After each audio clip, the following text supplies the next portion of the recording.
It's always a thrill whenever you get the chance to speak to one of the brilliant minds behind the fabled Final Fantasy franchise. There are just always so many stories to tell. It's why we felt privileged to recently be given the chance to speak with Naoki Hamaguchi, the director of Final Fantasy VII Rebirth. So, without further ado, let's dive straight into the interview. Did you always envision having so many minigames, or did the volume steadily increase over time due to how much fun the designers were having? Yeah, so when we first started work on Rebirth, we actually spent the first year of development working out the scale of the world map and the volume of content to fit into the game. The way we developed the mini-games was actually, it wasn't really making more and more as we went along, because in that first year, after we decided how big the world was going to be and the rough volume of content to go into each area, we actually marked out where we wanted the mini-games to be. So we put a mark on the map and say, okay, this is where we're going to have a new mini-game that you meet for the first time in this area, or this is going to be a mini-game that recurs. You're going to play it across several areas as you travel around the map. And then we hadn't decided on what types of games there'd be or the specifics of them at that point. But when we then went back and filled out the content for each area of the game, that's when we dug into it and decided what we would have put there. So it wasn't really a case of making more and more as we went along. We kind of stuck to the original plan we had in terms of the distribution and the volume of the games. As a follow-up, were there any mini-games you thought would work really well that ended up being cut? Yeah, so there weren't actually any games that we made or partly made and then had to give up on partway through. I think we don't really have the bandwidth, the resources to just make them at random and then stick them in. And anyway, a lot of the mini games were designed based on the story and how they'd fit into that particular part of the game. Okay, this is what the story is doing in this area, so this is the kind of mini game we want along that kind of logic. So I'd say, yeah, we had a large number to make anyway. There's about 30 different mini games we had to create from the beginning. So we kind of mapped out what they were going to be. It wasn't really a case of just making some and then trying to find a place for them. So there is one though. This isn't really a game that was changed completely or cut out because it wouldn't fit in the number or anything like that. But in the mini games Under Junon, when you got to get up from Under Junon to the top level of Junon, and you get help from the dolphin. And I think in the original Final Fantasy VII, it was a very simple mini game where you just jump on the dolphin's nose and use the extra boost to jump up and grab onto a steel pipe and then climb up from there. And when we started work on the same section in Rebirth, we actually made it pretty much a reproduction of that game as is. And we found out quite quickly that it didn't work. Obviously, the original game, you had a fixed camera, which is looking down on the player, and it was very easy to work out where the dolphin was, jump on the nose and get catapulted up.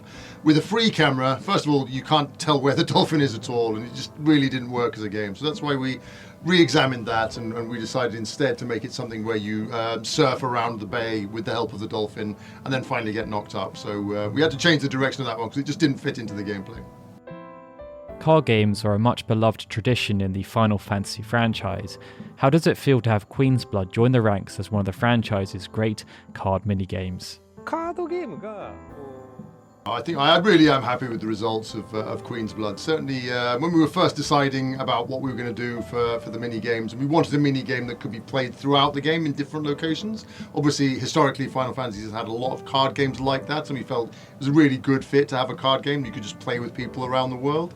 So we started fairly early on. I think the first year or so of development on Queen's Blood, we actually sat there with some physical mock-ups of cards and played around with that, or created a prototype Windows application to just test out the game. And from those very early prototype phases, we felt, yeah, this game really has legs. It's something that really has an impact on the players, and everyone seemed to like it. So we were fairly confident with it as we worked it up and polished it to the final level. But yeah, it's just really great to see that people have reacted so well to that. I'm very happy with the result. You've mentioned before that it's still undecided whether things like Rocket Town will appear in Part 3. Can you walk us through the creative process you go through when making tough decisions like this about what should or shouldn't be included? Okay, so first of all, I personally believe that the main storyline, the core of the narrative, is not something we should have multiple people playing with and changing. So in that sense, very much decided to trust and leave it down to our main story writer, scenario writer, Mr. Nojima-San, and it's up to him to write that, really. However, having said that, the initial script that our story writer comes up with is a written story. It's not really written from the perspective of making it as presented as a gameplay experience.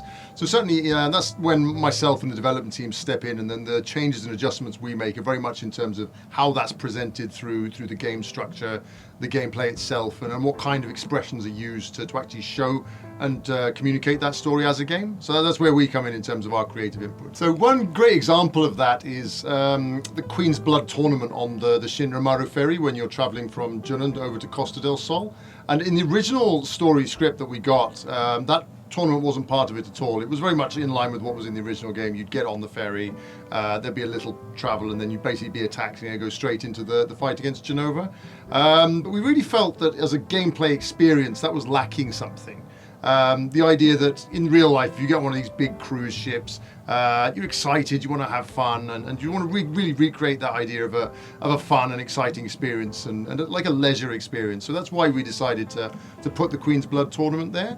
And again, it really helps pace it as well, because then to the next really serious story beat, which is the Genova fight, that really makes it much more, the feeling of anticipation and fear, it really ramps it up because you've had that more light-hearted, more fun experience before it. And I think in terms of the Queen's Blood tournament and why we chose that, personally, both myself and our co-director, Mr. Toriyama Motomu, we both watched The Queen's Gambit on Netflix, and I think that must have inspired us somehow to put that tournament in there. That's a fascinating insight, thank you. Can I also just say that it felt like the sense of humour in Rebirth was completely on point?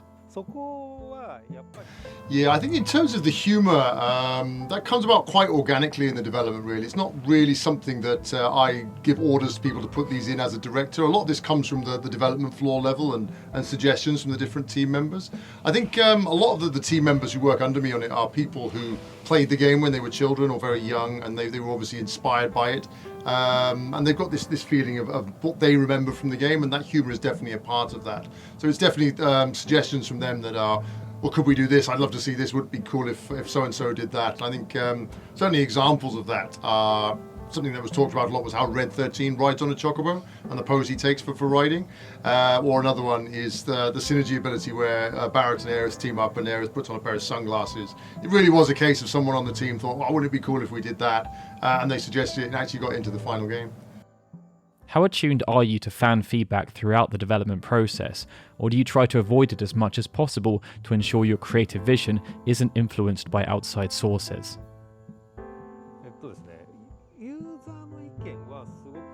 Yeah, so in terms of listening to fan feedback, user feedback, I think it's not that it's a bad thing at all. We do listen to it, certainly. I think it's very important in checking if what we were trying to achieve with the game was actually successful, whether it reached the audience and had the effect we wanted to see or not. So it is very useful in doing that, and we definitely I welcome it for that purpose. But as you say, there is definitely a danger of, in development, if you're just listening to fans the whole time and trying to take on board absolutely everything they say, then it really can blur your vision and then kind of move the game in a lot of different directions. And certainly from a director's perspective, if different team members are listening to feedback and always trying to work towards that and following different pieces of feedback, it makes the team almost uncontrollable. So I think there is a time and a place for it.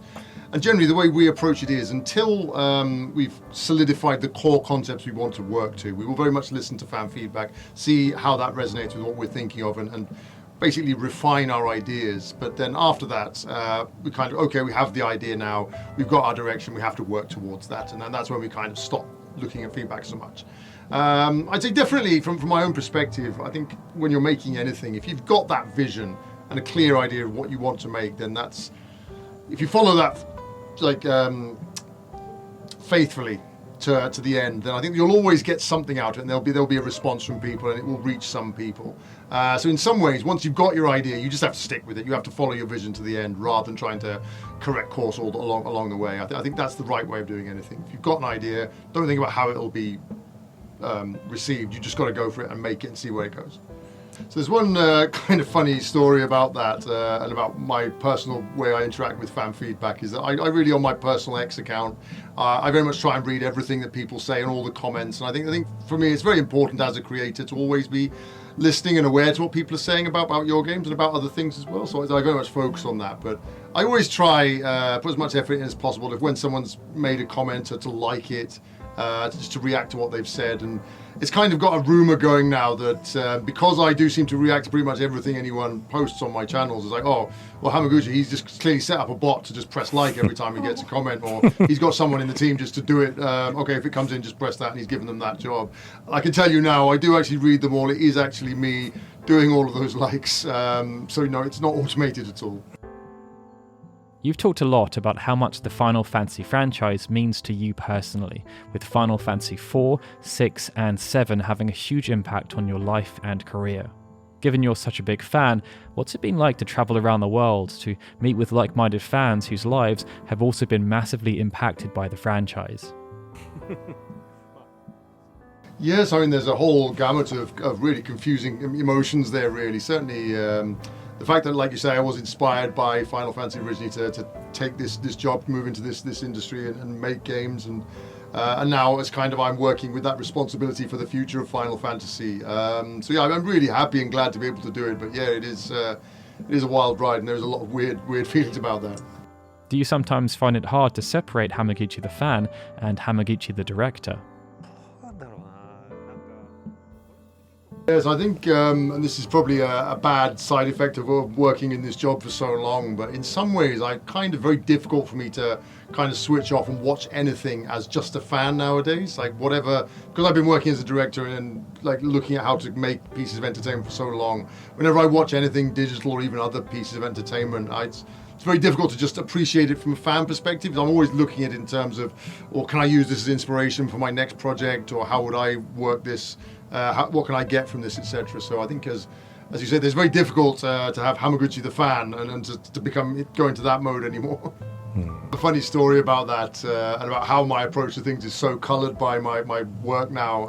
Again, I love taking inspiration from all kinds of digital entertainment, not just games. I mean, I love going to the cinema and watching films there. I've actually got a young daughter, she's in middle school now, and recently we go to watch films together a lot. And the way we approach the films and our conversations afterwards, I kind of don't really mesh anymore. Again, as a single fan, as just someone going to enjoy a piece of entertainment, you want to discuss things like, oh, that scene was great, I love that was really fun, I really enjoyed that bit. But from my perspective, when I watch it, I always go think, okay, well, I see what he tried to do there, and that scene, the approach the director took and the way he portrayed that, I wouldn't have done it that way, I definitely think you should have done it differently. No, I wouldn't have done it that way, and I always approach it from that creator side, and I think that's why she really doesn't like talking to me about these things much anymore. In terms of your career, you've seen some pretty significant progression throughout the Remake Project. What would you say have been some of the biggest changes in terms of your wider responsibility between what you did on Remake compared to Rebirth? Yeah, so in some ways, the actual day-to-day work I was doing on the two games didn't change all that much. Right from when I was still co-director on Remake, I was already basically working out the game planning and structure and been in charge of all of that, as well as leading the development team day-to-day. So in terms of my day-to-day role, things didn't change so much. But having said that, I think the biggest difference really with the name change now, it's my name as the full director, is the level of responsibility, and that's the level of dedication and determination I have to show towards it to really. I felt there was definitely a need. Now it is all on me. I have to take Rebirth and make it go above what Remake did and really answer the fans' demands and give them what they want and live up to the expectations even more, just because it's my name on it now. So I'd say in terms of responsibility, that was what changed. As you're now the leader of the project and Rebirth has won tons of plaudits, which must be great to see, were there any challenges that the team overcame that you were proud of, but that people might not be aware of? Yes, I think in terms of the team that I lead, the absolute essential mission that we've been set by the company is to complete the 7 Remake trilogy, to finish it off and make it the best experience it possibly can. That's absolutely priority number 1.